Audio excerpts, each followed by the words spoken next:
د بلخ ولایت د شورتپې ولسوالۍ امنیه قومندان د یادې ولسوالۍ په کچه له خپلو امنیتي او کشفي تدابیرو څخه ډاډ ورکړ. نوموړي زیاته کړه چې دوی په بلخ کې د اسلامي امارت د مسؤلینو د لارښوونو پر اساس د ټولنیزو ننګونو د حل او د اسلامي پروګرامونو د پیاوړتیا په موخه کار کوي چې له نیکه مرغه اوس مهال امنیت تامین شوی او د خلکو پر وړاندې هیڅ ډول ګواښ شتون نه لري.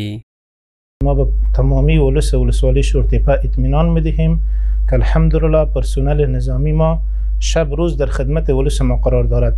از طرف شب هم گزمات داریم، از طرف روز هم گزمه ها و در جاهایی که دوردست است از ساحه خود مرکز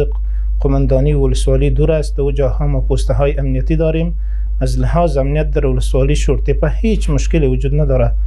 نوموړي همدغه راز د نشهیي توکو د کښت او قاچاق په وړاندې د مبارزې په برخه کې خپلو هڅو ته په اشارې وویل چې په دې ولسوالۍ کې د نشهیي توکو کرکیله صفر ته رسېدلې او له دې وروسته به هم چاته اجازه ورنه کړي چې د تریاکو او یا هم چرسو په کرلو لاس پورې کړي. در ولسوالی شورتپه به خاطر کشت مواد مخدر و چرس و کوکنار و چیزیا